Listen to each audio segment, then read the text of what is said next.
Welcome to the discussion on MIM options. I think the previous video we talked about what is an MIM program, why it is more recommended for a college student or a fresher.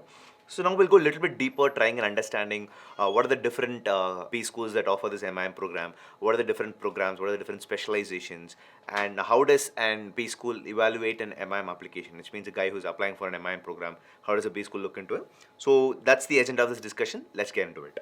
Now, first of all, a very gross representation here. So we've taken different countries, okay, like UK, France, US, Germany, Netherlands, and Singapore, where MIM programs are highly recommended, which means that these are the countries and these are the schools where these business schools are standing in the top 100 when it comes to MIM ranking, okay? So there's the shows that I'm going to show in the end of this particular video, where there's a website called as FT Ranking, okay? FT Ranking. It's in fact expanded as Financial Time ranking, which is considered as the official ranking for B schools across the world. Okay, for different programs, MIM, Global MBA, Executive MBA, etc., and all those things. So if you take UK, London Business School, ESCP Europe, it's very reputed for doing an MIM program. Similarly, HEC Paris, one of the very good B schools for doing an MIM program, or ESSEC Essex Business School. US, Fuqua School of Business in Duke University. Okay, very reputed for doing an MIM program. In fact, more than the regular MBA, MIM is much more valued and reputed. Similarly, Arizona State University has its WP Carey School of Business. In fact, this school is very special for the fact that last year this B school made an announcement. Okay, in order to get the best talents coming into the B school, they said that this year people who have exceptional credentials and candidates, for example, high GMAT score, very good college credentials, etc., they'll be given a 100% scholarship. So a lot of B schools have some very interesting offers of scholarships regarding your MIM program. Similarly, Germany. In fact, one of my student recently she graduated. She's doing her MIM program in Mannheim Business School, very reputed. Similarly, you have Singapore, which is very close to India, Asia. NUS, National University of Singapore, or Singapore Management University, very reputed for MIM. Again, the irony here in these B schools is that if you look at the fees, right, it's only around 8 to 9 lakhs per year. And the MIM program in these B schools, okay, for an MIM program, the duration is around 12 to 18 months. So very interesting schools which we have handpicked to represent here, but this is just a small list. Exhaustive list is something I'm going to show you very quickly. Now, if you look at outside your top countries, which is typically UK, US, Canada, and all these Germany and all these places. If you look at outside countries, for example, Canada. For example, if you look at Canada, you have your Sherlock School of Business. We work very closely with Sherlock School of Business. So they have interesting webinars where they talk about their program very deeply. Similarly, Australia has University of Sydney, University of Melbourne. New Zealand has University of Auckland, Victoria University of Wellington. Ireland has Dublin City University. IE Business School in Spain, very recognized and reputed for MIM program. Okay, or S8 Business School. So these are some handpicked B schools where an MIM program is much more valued compared to a regular MBA program. Now, if you look at the other aspect, right, we always tell this, right, MIM is a program that's meant for a college student or an early working professional or a fresher. Why this is so? Because, let me show you some interesting statistics. For example, you take London Business School, one of the very good B schools for doing an MIM program. Look at the average GMAT score, upward of 686. You know why this is very interesting? Because for a regular MBA program in London Business School, the average GMAT score is upward of 720.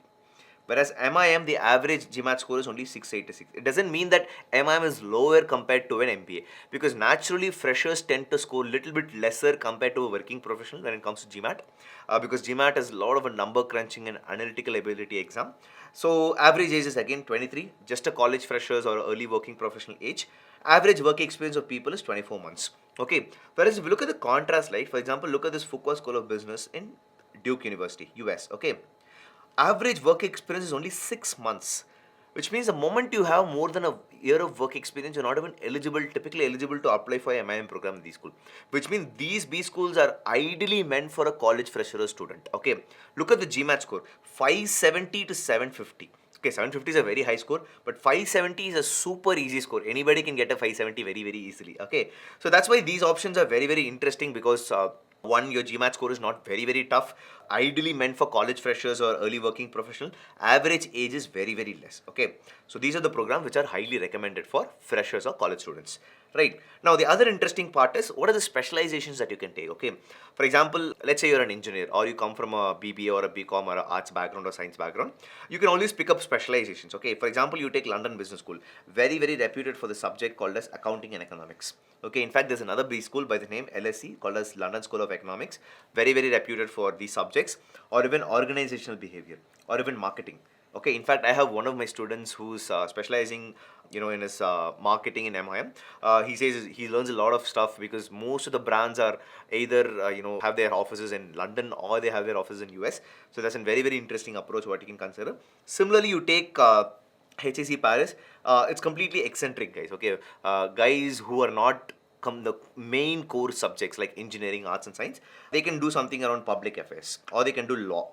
Okay, something outside the conventional system of management. Similarly, you have your ESSEC Business School, which has its own reputation to specialization. So you can always take a call. Okay. In fact, there is another interesting piece here. Okay, there are some B schools which are very, very reputed for one specialization. Okay, for example, University of Manhattan information system is very, very reputed. Okay, so similarly, every B school has its own DNA where certain specializations are highly recommended. So if you have your profile very, very strongly, for example, if you're an engineering or even any student who comes from any background, if you have your profile very strongly towards that particular domain, a lot of projects, a lot of internships, a lot of certificates, conference, then your chance of getting into that particular B school for that particular specialization is very, very higher. Okay, and that's what it becomes very interesting. Now, this is a small statistics regarding MIM program. What are the different options? Now, I told you, right, I'll take you to this website called as FT Rankings. That's a very interesting website.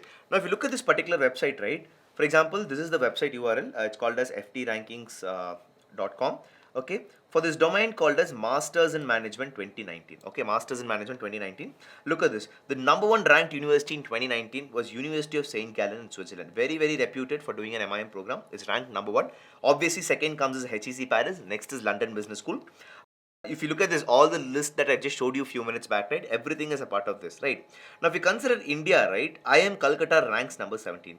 By the way, this means that your MBA programs offered an IIMs, right? It's called as PGDM, Post Graduation Diploma. Okay, it's not an MBA degree, it's a diploma certificate. It comes under the category of MIM and not an MBA, right? Similarly, you have IIM Ahmedabad ranked number 21. Across different countries, Germany, Russia, China, Belgium, Australia, Spain, Netherlands, all these countries offer this MIM program. So typically the top 100 ranking is there in this. So you can decide which really suits you a lot and you can do your MBA program for that particular B school. So hopefully this session gave you enough insights regarding what are the top 100 B schools where you can consider MIM program, and we also looked at different admission criteria of a particular B school, and we also looked at different specializations that ranges from university to university. So we have more such videos where we talk about what are the different specialized tracks available, what is something called as a techno-managerial program, right? So go through such videos to have more such enriching ideas about your MIM or your early MBA options. Thank you so much, guys.